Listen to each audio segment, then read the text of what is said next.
Hey guys, welcome to Resource Point. आज हम लोग यहाँ पे स्टडी करने वाले विजन है इसके करंट अफेयर्स जो कि नवंबर मंथ की है। आज हमारी पॉलिटी की 2 आर्टिकल बची हुई है, उसे भी मैं कंप्लीट कर दूंगी। पहला है, देखेंगे कि आंध्र प्रदेश में 3 कैपिटल बनाने की बात की जा रही है and second one is forest rights act. काफ़ी इंपॉर्टेंट ये राइट्स एक्ट है, इसके बारे में देख लेंगे। हालांकि ये कानून जो है इन्वायरमेंट से रिलेटेड है, लेकिन पॉलिटी में इसको रखा गया है, क्यों रखा गया है उसके बारे में भी हम लोग देखेंगे।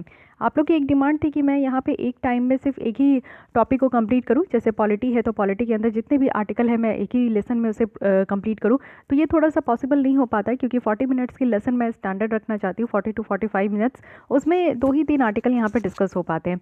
लेकिन अगर आप लोग चाहते हो कि एक ही साथ मैं प्रोवाइड करूँ तो मैं एक काम कर सकती हूँ कि 3 लेसन जैसे आया है, जैसे ये पार्ट 3 है, तो तीनों को मैं मर्ज करके एक अलग से वीडियो आपको प्रोवाइड कर दूँगी। तो एक एक पार्ट का आपको अलग अलग वीडियो देखने को मिलेगा, तो आप लोग उस हिसाब से भी देख सकते हो। ठीक है, चलिए स्टार्ट करते हैं। लेकिन उससे पहले एज यूजुअल हमारा जो क्वेश्चन आंसर का सीरीज़ है उसे देख लेते हैं। ये क्वेश्चन कल मैं पूछी थी। पहला है यहाँ पे कि जो पार्लियामेंट ऑफ इंडिया है उनके द्वारा कोई पर्टिकुलर कानून को 9th शेड्यूल में रखा जा सकता है, which is absolutely correct. Second है कि जो वैलिडिटी है इस कानून का जिसको 9th शेड्यूल में रखा जाता है उसको किसी भी कोर्ट के द्वारा एग्जामिन नहीं किया जा सकता, ना ही उसके ऊपर कोई भी जजमेंट दिया जा सकता है। तो इसमें करेक्ट बताना first only, second only, both या फिर neither. First statement is absolutely correct, लेकिन सेकंड यहाँ पे इनकरेक्ट है। तो यहाँ पे ऑप्शन सिर्फ क्या होगा, ए, वन ओनली। क्योंकि सबसे पहले जो यहाँ पे 9th शेड्यूल लाया गया था, ये हमारे former prime minister Jawaharlal Nehru ji के द्वारा इस शेड्यूल को लाया गया था। 9th शेड्यूल ओरिजिनल जब हमारा संविधान था ना, तो उसमें सिर्फ 8 शेड्यूल तक ही थे, लेकिन 9th शेड्यूल को ये लाया गया, उसमें आर्टिकल एक और जोड़ा गया 31B। उसके थ्रू जो है यहाँ पे कहा गया कि कोई भी कानून अगर यहाँ पे लैंड रिफॉर्म से रिलेटेड है तो उसको 9th शेड्यूल में रखा जाएगा, जस्ट बिकॉज क्योंकि उसके ऊपर जुडिशियल रिव्यू ना हो सके, यानी कि कोर्ट जो है अपने विचार ना दे सके, ना ही उसके ऊपर नया जजमेंट आ सके। तो इसलिए उससे बचाने के लिए कानून को 9th शेड्यूल में रखा जाता था। लेकिन कुछ समय के बाद से इस प्रोविजन को ख़त्म कर दिया गया और 9th शेड्यूल में रहने वाले आर्टिकल्स को 9th शेड्यूल में रहने वाले कानून को भी जो है ना यहाँ पे जुडिशियल रिव्यू के पर्सपेक्टिव में लाया गया। तो यहाँ पे आंसर तो यहाँ पे ए हो गया, लेकिन इसकी कुछ और डिटेल्स देख लेते हैं।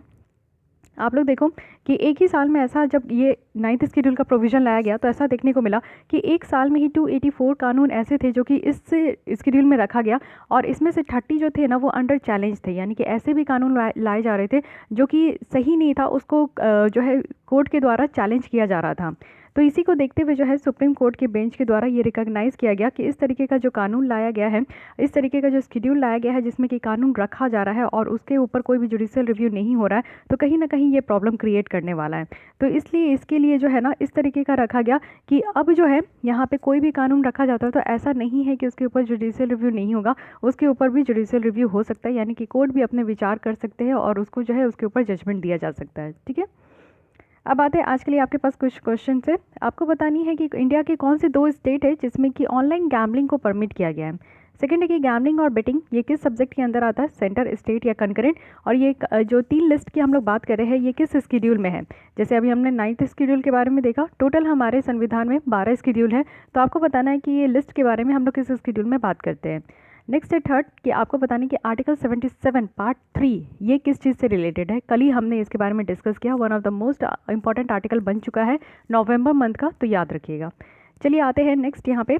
आज के लिए मेंस आंसर राइटिंग देख लीजिए, क्वेश्चंस देख लीजिए क्या है। GS 2 से रिलेटेड है, इंटरनेशनल रिलेशन का, और ये आपका करंट अफेयर्स का भी क्वेश्चन आप देख सकते हो।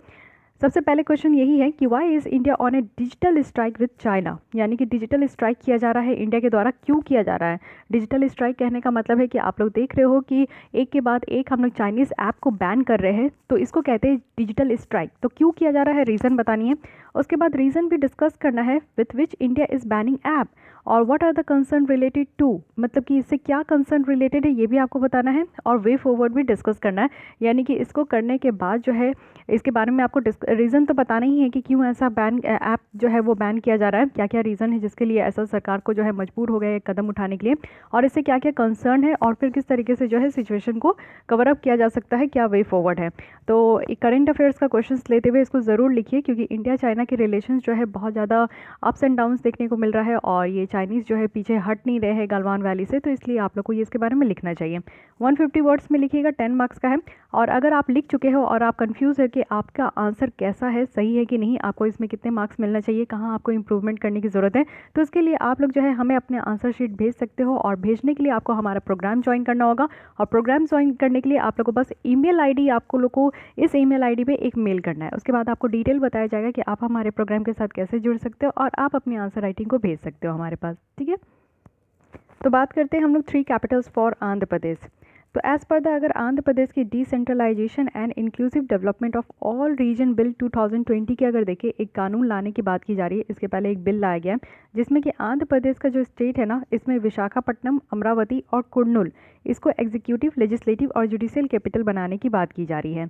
यानी कि आप लोग देखते हो कि हर राज्य में एक जो है राजधानी होती है, कैपिटल होती है, लेकिन यहाँ पे जो है ना एक तीनों अलग तरीके से एग्जीक्यूटिव, लेजिस्लेटिव और जुडिशरी, इस 3 पार्ट में जो है ना 3 कैपिटल बनाने की बात की जा रही है।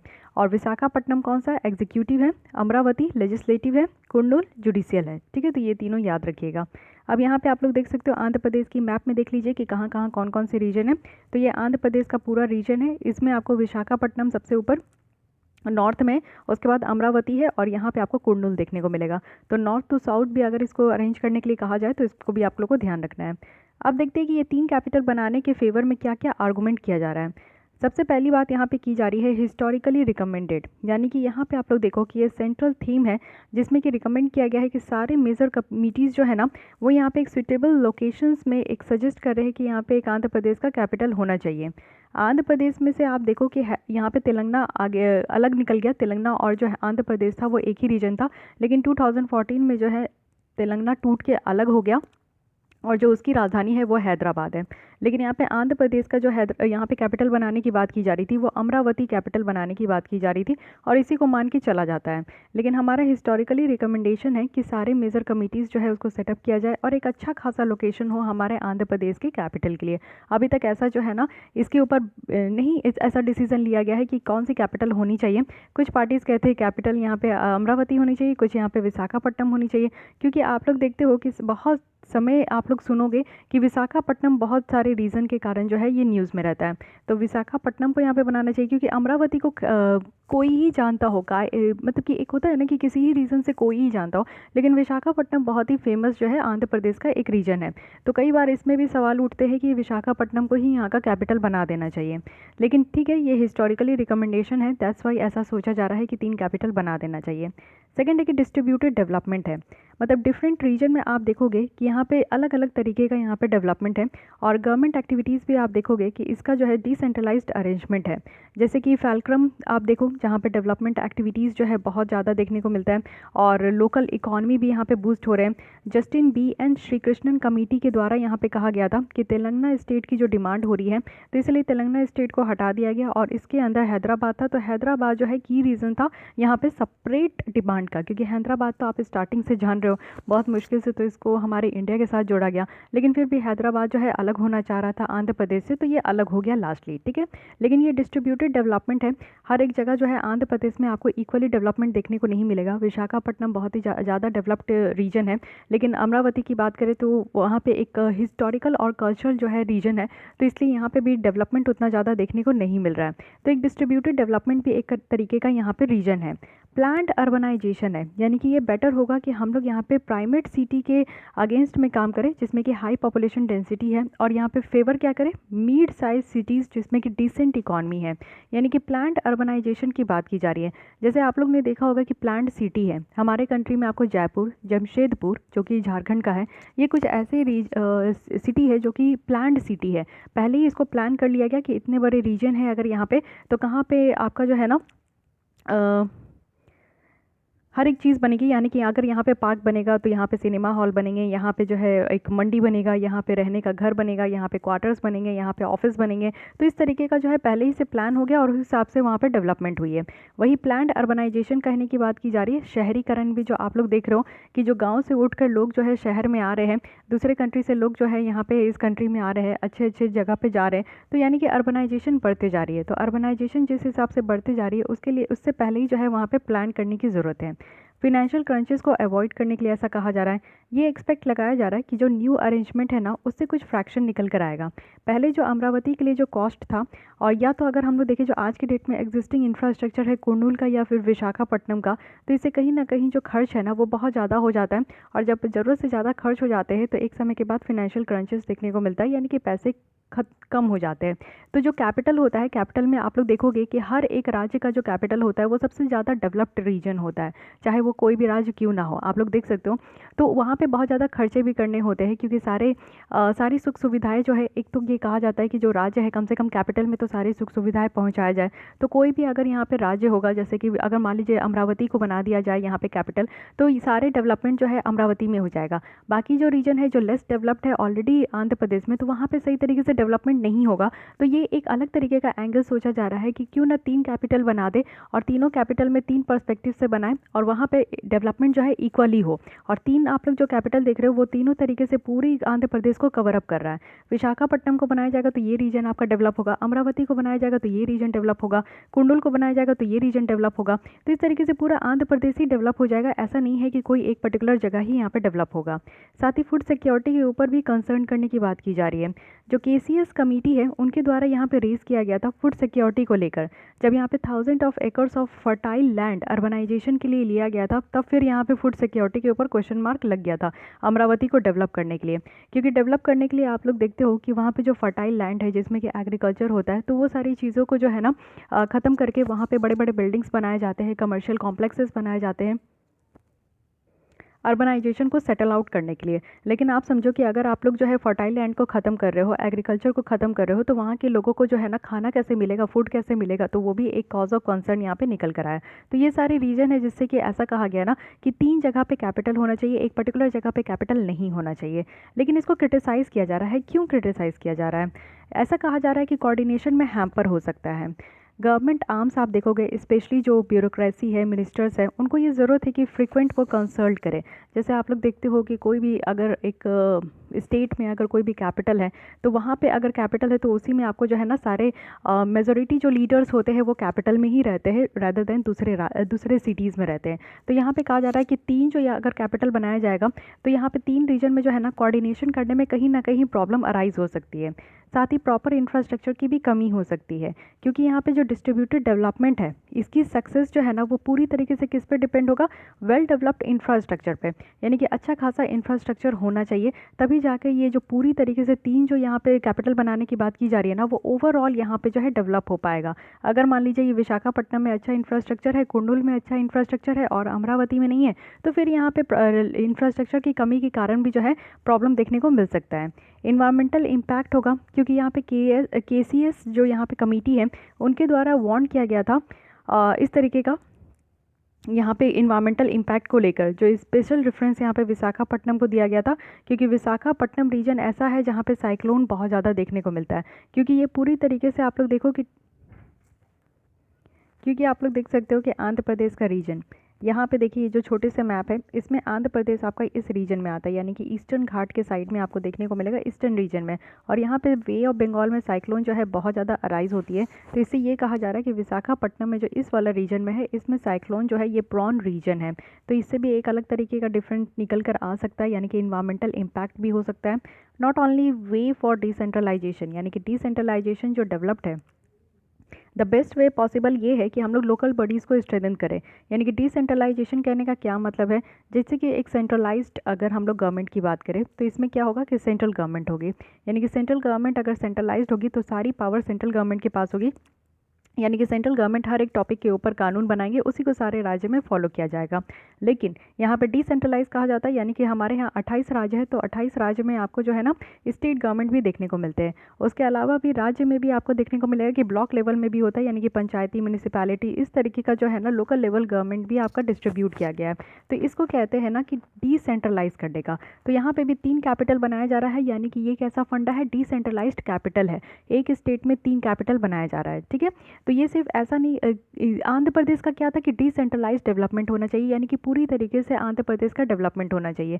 लेकिन ऐसा कहा जा रहा है, क्रिटिसाइज इसीलिए किया जा रहा है ना कि 3 कैपिटल बना देने से ऐसा थोड़ी हो जाएगा कि हाँ डिसेंट्रलाइज डेवलपमेंट हो जाएगा। डिसेंट्रलाइज्ड अगर आपको डेवलपमेंट करना है ना, तो सबसे पहली बात है कि आप लोग जो लोकल गवर्नमेंट है उसको स्ट्रेंथन कीजिए, उसको मजबूत बनाइए, उसको ट्रांसपेरेंट बनाइए, अकाउंटेबल बनाइए, तभी जाकर जो है ना आप कह सकते हो कि डिसेंट्रलाइज डेवलपमेंट हो सकता है। अब जरूरी थोड़ी है ना कि पूरे स्टेट को डेवलप करने के लिए हम लोग जो है 3-4 यहाँ पे कैपिटल ही बना दे। ये तो कोई सही बात नहीं है, बुद्धिमानी वाला बात नहीं है। ये यहाँ पे क्रिटिसाइज करने के लिए इतनी पॉइंट्स कही जा रही है। कंक्लूजन में बताया जा रहा है कि ये जो 3 कैपिटल का आइडिया है ना, ये सक्सेसफुल है, जिसमें कि टेक्नोलॉजी फ्रिक्वेंट यूज़ होगा डिजिटल कम्युनिकेशन का, और जो यहाँ पे डिसीजन मेकिंग का जो यहाँ पे इतना ज़्यादा देरी होता है, जैसे आप लोग देखते हो कि किसी भी रीजन में डिसीजन मेकिंग करना, यानी किसी भी ऊपर जो है अपना डिसीजन देने में बहुत ज़्यादा देरी हो जाता है, लेट हो जाता है, तो वो चीज़ें नहीं हो पाएगी। कोऑर्डिनेशन इंप्रूव हो पाएगा लेजिस्लेचर और एग्जीक्यूटिव में भी, और इससे क्या होगा ना कि जो ओवरऑल लॉजिस्टिक कॉस्ट है स्टेट का वो कहीं ना कहीं कम होगा। तो यहाँ पे ज़रूरत है कि लोकल बॉडीज़ को भी स्ट्रेंथन करें। अब ऐसा नहीं है कि 3 कैपिटल बना दी है तो उसी पे फोकस करना है। जो लोकल बॉडीज़ होते हैं, पंचायती लेवल, म्यूनिसिपैलिटीज़, गवर्नमेंट, वो सारे लोगों को भी यहाँ पे स्ट्रेंथन करना है, उनको ज़्यादा से ज़्यादा फंड प्रोवाइड करना है, ज़्यादा फंक्शंस उनको देना है, जिससे कि वो बेटर तरीके से अपना काम करे और इंक्लूसिव तरीके से अचीवमेंट हो, यानी कि एक इंक्लूसिव ग्रोथ हो, यानी कि उस रीजन में रहने वाले सारे लोगों का हर एक स्तर पर ग्रोथ हो। ठीक है। लेकिन एक चीज़ और बताइए कि ये हमारे कंट्री में पहली बार ऐसा देखने को मिल रहा है कि किसी राज्य में 3 कैपिटल बनाए जा रहे हैं। तो ये तो हमारे कंट्री में पहली बार हो रहा है। लेकिन आपको ये पता है कि पूरे वर्ल्ड में ऐसा कॉन्सेप्ट कहाँ है जहाँ पे एक ही कंट्री में आपको 3 राज्य देखने को मिलेंगे? तो आई थिंक कि आप लोग गेस कर चुके होंगे, लेकिन नहीं गेस किए तो आइए मैं बताती हूँ। ये है साउथ अफ्रीका। साउथ अफ्रीका में आपको देखने को मिलेंगे कि डिफरेंट कैपिटल्स है, वो भी जुडिशियल, लेजिस्लेटिव और एग्जीक्यूटिव ब्रांच के लिए। तो ये जो आइडिया यहाँ पे आंध्र प्रदेश के लिए निकल कर आ रहा है ना, ये आइडिया लिया गया है साउथ अफ्रीका से। ठीक है।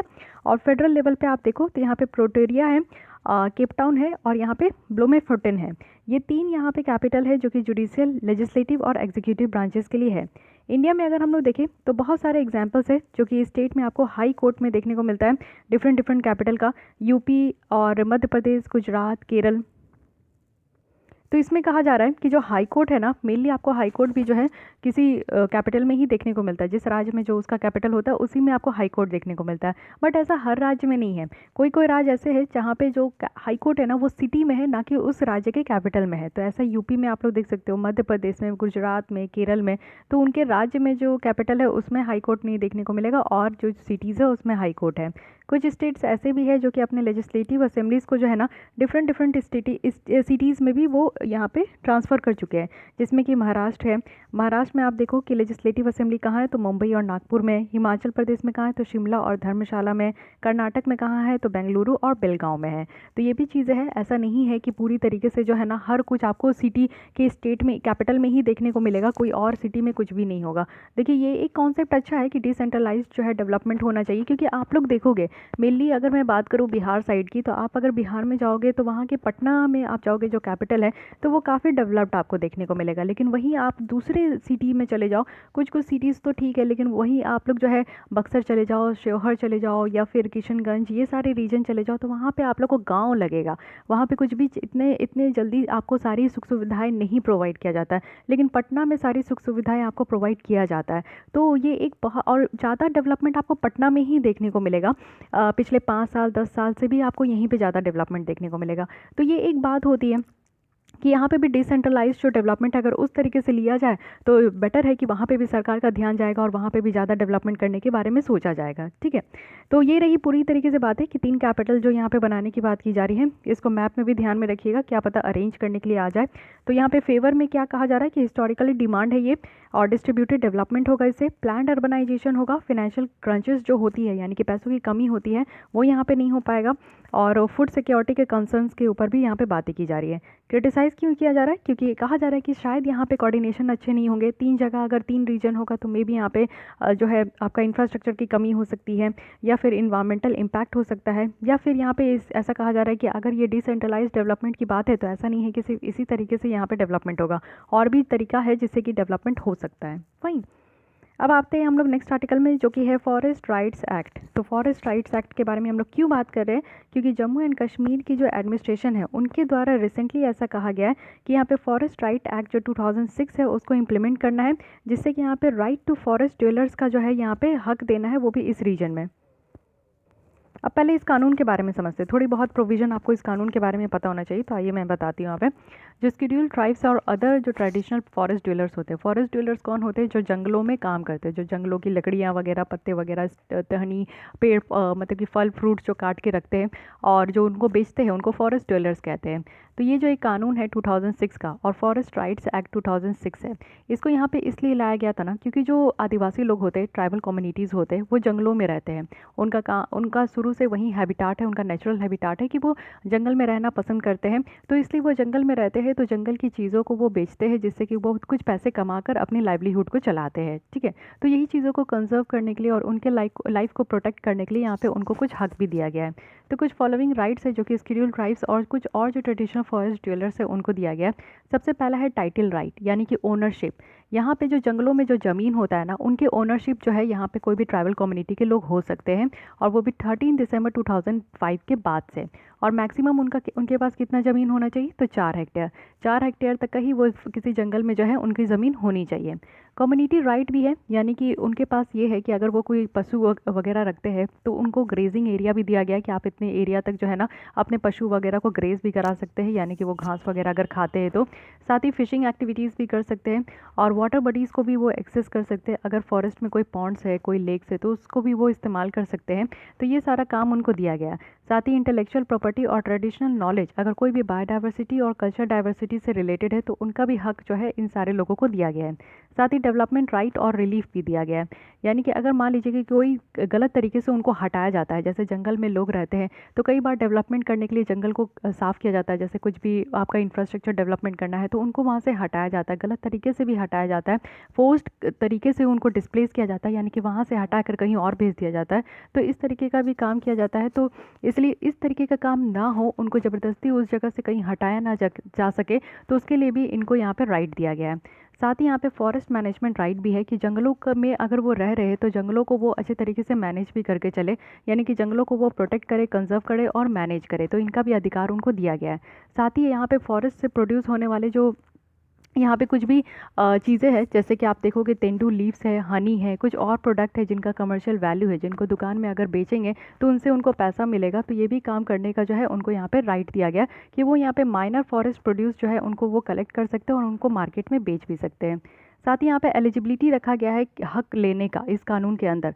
तो यहाँ पे रखा गया है कि जो यहाँ पे फॉरेस्ट में रह रहे हैं या फिर फॉरेस्ट के ऊपर, जंगलों के ऊपर उनका लाइवलीहुड डिपेंड है, तो उनको यहाँ पे इस तरीके का हक दिया जाएगा। ठीक है, और यहाँ पे कहा जा रहा है कि 75 ईयर से जो रह रहे हैं, चाहे वो रह रहे हैं या फिर उनके जो है जो पूर्वज कोई रह रहे हैं, तो वैसे लोगों का तो यहाँ पे जन्मसिद्ध अधिकार कहा जा रहा है। ऑथोरिटी क्या है कि इस कानून के द्वारा जो है ग्राम सभा है, जिनको यहाँ पे इनिशियली रेजोल्यूशन पास करके यहाँ पे कहा गया है कि कोई भी रिसोर्सेज जो है ना उसको रिकॉग्नाइज करने का अधिकार भी यहाँ पे जो है इन सारे आदिवासियों को भी दिया गया है। तो ये सारा तो कुछ यहाँ पे प्रोविज़न है जो कि रखा गया है, ये आपको पता होना चाहिए। लेकिन फॉरेस्ट राइट देने का यहाँ पे इंपॉर्टेंस क्या है इंडिया में, ये समझिए। इससे क्या है ना कि जो हिस्टोरिकल जो इनजस्टिस है ना वो रिवर्स हो रहा है, यानी कि इस कानून के द्वारा जो है ना काफ़ी ज़्यादा यहाँ पे हक को रिकॉग्नाइज करने में मदद मिल रही है। पहले आप लोग को पता है कि एक चिपकू मूवमेंट हुआ था, यानी कि जब जो पेड़ काटने के लिए यहाँ पे लोग उतर आए थे, तो जो पेड़ जंगल के आसपास रहने वाले ये वही आदिवासी है जो कि पेड़ों से लिपट गए थे और वो कहे थे कि इस पेड़ों को नहीं काटना है, इस पेड़ों को काटने से पहले वो उनको काट दे, उनकी लाशें बिछा दें। तो यहाँ पे आप लोग देखो कि वो यहाँ पे जो है ना गलत तरीके से पेड़ काटने को भी रोकते हैं, गलत तरीके से जो जंगल को साफ़ किया जाता है उस तरीके के लिए भी ये जो है खड़े होते हैं। तो जो हिस्टोरिकल इनजस्टिस है ना उसको रिजर्व किया जा रहा है, उसको रिवर्स किया जा रहा है, यानी कि उल्टा किया जा रहा है। अब क्या है कि यहाँ पे शेड्यूल्ड ट्राइब्स और जो दूसरे ट्रेडिशनल डीलर्स यहाँ पे रह रहे हैं ना, वो उनको यहाँ पे अधिकार दिया गया और इन सारे अधिकारों को लोग समझते भी है। अब किसी को ये हक नहीं है ना कि जंगल को आकर जो है कोई भी साफ़ कर दे, उन सारे लोगों को जो है जबरन जो है वहाँ से उनको हटाकर कहीं और फेंक दे, ऐसा कोई कर नहीं सकता है, क्योंकि बाकायदा उनको प्रोटेक्ट करने के लिए यहाँ पे कानून है। सेकंड यहाँ पे क्या है कि पॉवर्टी एलिवेशन और इंक्लूसिव ग्रोथ हुआ। अब यहाँ पे आप लोग समझिए कि सबसे पहला यहाँ पे अगर अधिकार दे दिया गया जंगल में रहने वाले लोगों को, तो सबसे पहला है कि अगर उनको इस तरीके का अधिकार नहीं दिया जाता तो वो क्या खाते, क्या कमाते और कैसे अपना जीवन व्यतीत करते। लेकिन अगर वो जंगल में रह रहे हैं, उन जंगल से प्रोड्यूस होने वाले तो बहुत सारी चीज़ें होती है, आप लोग भी समझ सकते हैं कि ये हमारे नेचुरल वेल्थ है। तो वो सारी चीज़ों से अगर वो उसको कमा रहे हैं, मार्केट में बेचकर अगर उनको दो पैसा भी मिल रहा है, तो उससे वो अपनी ज़िंदगी को निर्वाह कर पा रहे हैं। यानी कि यहाँ पे गरीबी देखने को नहीं मिल रहा है। वो लोग अच्छे खासे जो है पैसे अर्न करके वो लोग जो है अपना लाइफ अच्छे से लीड करते हैं, जिससे कि एक कह सकते हैं कि इंक्लूसिव ग्रोथ हो रहा है। हर तरीके के तख्ते के लोगों का यहाँ पे ग्रोथ हो रहा है। फॉर एग्जाम्पल आप लोग देखो, जो महाराष्ट्र का गोंडिया डिस्ट्रिक्ट है ना, उसमें 50 ग्राम सभा जो है उनके द्वारा ऑर्गेनाइज किया गया था एक फेडरेशन, जिसमें कि कॉम्पिटिटिव प्राइस को गारंटी किया गया था और बोनस देने की बात की जा रही थी कम्युनिटीज़ को जो भी अपने प्रोडक्ट को कलेक्ट करते हैं। और उनके द्वारा यहाँ पे अर्न किया गया था कितना, तो यहाँ पे 2.5 करोड़ तक का अर्न किया गया था। यानी कि जो तेंदू पत्ता है, एक तेंदू पेड़ होते हैं जिनके लीव्स होते हैं, वो मार्केट में बहुत ज़्यादा बिकते हैं क्योंकि उनका प्रयोग बहुत ज़्यादा होता है। उनका यूज़ जो है मेडिसिन वगैरह में भी होता है, कॉस्मेटिक प्रोडक्ट्स में भी होता है और बहुत सारी चीज़ों में होता है। तो तेंदू पत्ता जब यहाँ पे तेंदू पत्ता जब वो बेचते हैं ना, तो उनको बेचकर उनको बहुत सारे पैसे मिलते हैं। तो इसलिए यहाँ पे भी आप समझ सकते हो कि कितना ज़्यादा वो यहाँ पे कमाते भी है। ठीक है, भले ये बात अलग है कि वो आइसोलेट रहना पसंद करते हैं, उनका लाइफस्टाइल अलग होता है, बट ऐसा नहीं है कि वो गरीब में काउंट होते हैं, ऐसा बिल्कुल भी नहीं है।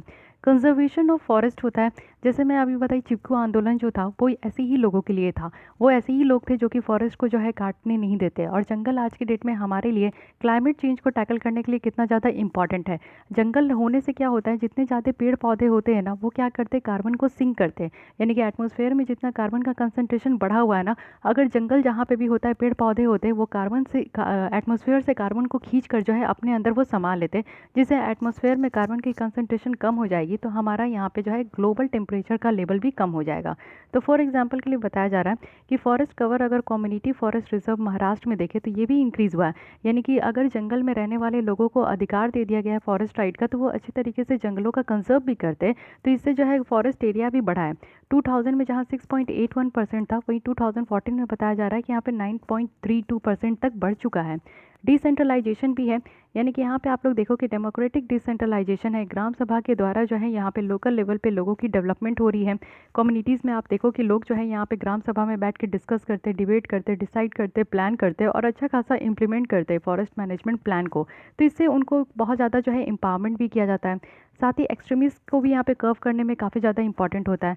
लेफ्ट विंग जो एक्सट्रीमिस्ट है, यानी कि जितने भी यहाँ पे आप लोग देखो कि LWE से जो अफेक्टेड डिस्ट्रिक्ट है ना, वहाँ पे ये कानून को इम्प्लीमेंट करने से ना ही सिर्फ फॉरेस्ट ड्वेलर्स का डेवलपमेंट हुआ है, बट यहाँ पे रिलेशनशिप भी बहुत अच्छा बढ़ा है। यानी कि ट्रस्ट और जो बॉन्ड है उनके बीच में बहुत अच्छे तरीके से डेवलप भी हुआ है।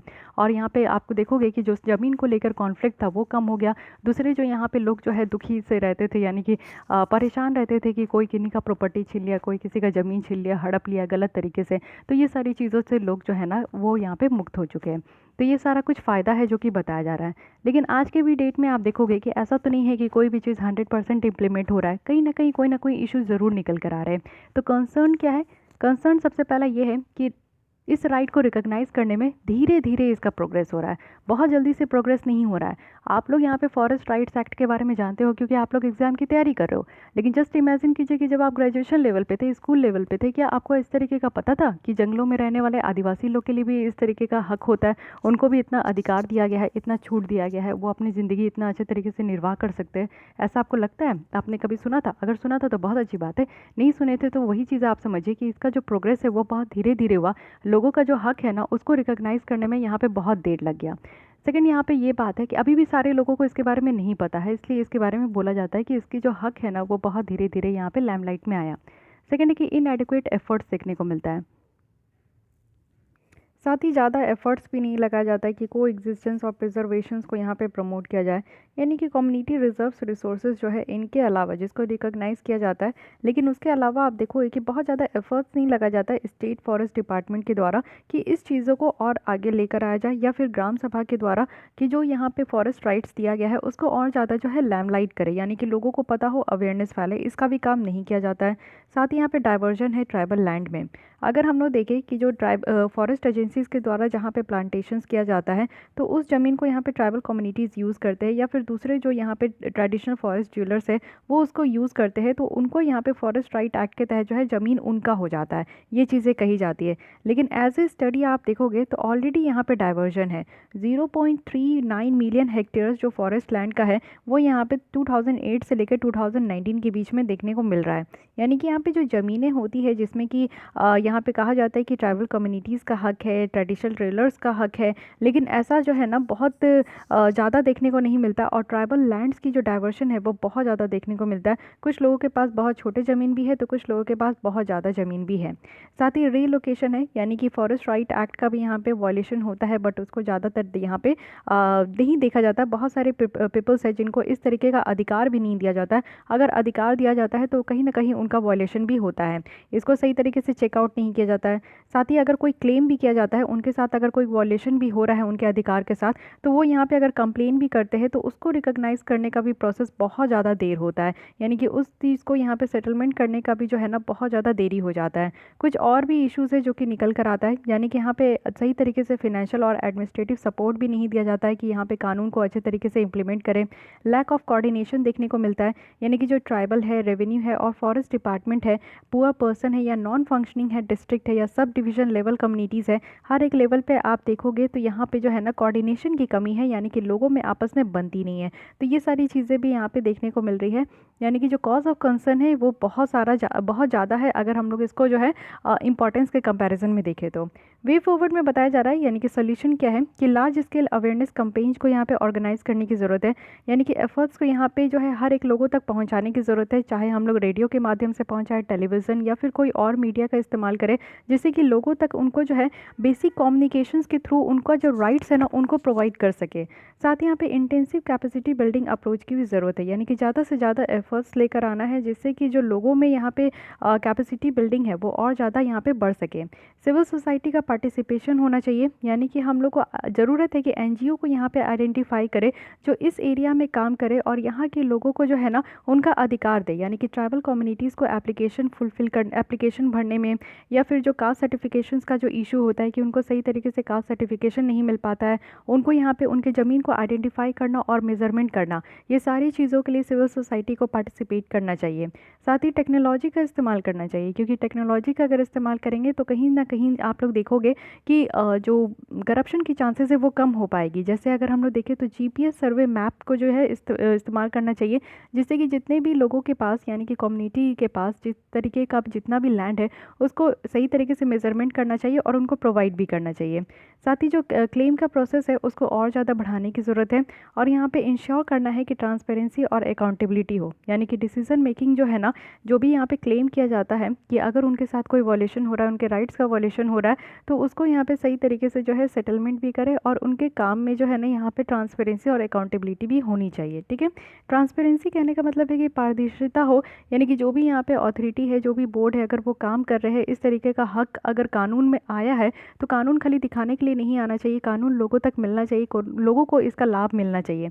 अकाउंटेबिलिटी क्या है कि काम सही से करे, चाहे कोई देखे या ना देखे। ठीक है, और अगर यहाँ पे कोई भी चीज़ की गलती होती है, जैसे यहाँ पे इनके जो राइट्स है अगर उसका वॉयलेशन होता है तो किसको पकड़ना है, कौन है यहाँ पे, ठीक है, who will be the responsible, तो इसको कहते हैं यहाँ पे अकाउंटेबिलिटी। ठीक है, तो इस तरीके से हमारा फॉरेस्ट राइट एक्ट खत्म हो गया। अब हम लोग नेक्स्ट यहाँ पे आईआर देखेंगे। एक बार रिवाइज कर लेते हैं कि हम लोग ने यहाँ पे क्या क्या चीज़ों को देखा। सबसे पहले यहाँ पे कानून में देखें कि क्या प्रोविज़न है। टाइटल राइट्स दिया गया है कि वो यहाँ पे ओनरशिप हो सकते हैं ज़मीन का मैक्सिमम 4 हेक्टेयर तक। कम्युनिटी राइट्स उनको दिया गया है, डेवलपमेंट राइट है, फॉरेस्ट मैनेजमेंट राइट है, राइट टू कलेक्ट, और यहाँ पे माइनर प्रोड्यूसर्स को भी वो सेल कर सकते हैं। एलिजिबिलिटी क्राइटेरिया भी देख लिए, ऑथोरिटी भी होते हैं। इंपॉर्टेंस क्या है कि जो हिस्टोरिकल इनजस्टिस होते आ रहा है वो यहाँ पे ख़त्म हो रहा है, पॉवर्टी से वो लोग बाहर निकल रहे हैं, एक इंक्लूसिव ग्रोथ हो रहा है, हर एक सेक्टर के लोगों का यहाँ पे ग्रोथ हो रहा है। फॉरेस्ट भी, जंगल भी कंजर्व हो रहे हैं, डिसेंट्रलाइजेशन भी हो रहा है, और जो यहाँ पे एक्सट्रीमिस्ट है उनको भी यहाँ पे कर्व किया जा रहा है। लेकिन कंसर्न है कि उनकी रिकॉग्नाइज करने में बहुत देरी हो रहा है, उनको अच्छा खासा इनएडिक्वेट एफर्ट्स लगाया जा रहा है कि प्रमोट किया जाए। ट्राइबल लैंड का बहुत डाइवर्शन है, साथ ही यहाँ पे वॉयलेशन हो रहे हैं तो उसको कोई देखने वाला नहीं है, वॉयलेशन हो रहा है तो उस केसेस को जो है यहाँ पे डिले करने में टाइम लग रहा है, और बहुत सारे अदर्स इश्यूज़ भी है। ठीक है, तो ये सारी बातें रही, दोनों आर्टिकल यहाँ पे समाप्त हो गए। इसी के साथ हमारी पॉलिटी कंप्लीट हो गई, तो इसको मैं मर्ज करके आपको अलग से प्रोवाइड कर दूंगी। रिवीजन करना होगा तो एक साथ आप लोग देख सकते हो। बाय। तो आज के लिए बस इतनी। अगर आपको ये लेसन अच्छी लग रही है तो लाइक कीजिए, अपने दोस्तों के साथ भी शेयर कर सकते हैं। फिर भी कोई डाउट कोई सजेशन है तो कमेंट करना ना भूलें, एंड मेक श्योर कि आपने हमारे चैनल को सब्सक्राइब कर लिया है। सब्सक्राइब कीजिएगा तो जब भी मैं यहाँ पे वीडियोस अपलोड करूँगी तो उसकी नोटिफिकेशन आप तक पहुँच पाए। Thank you.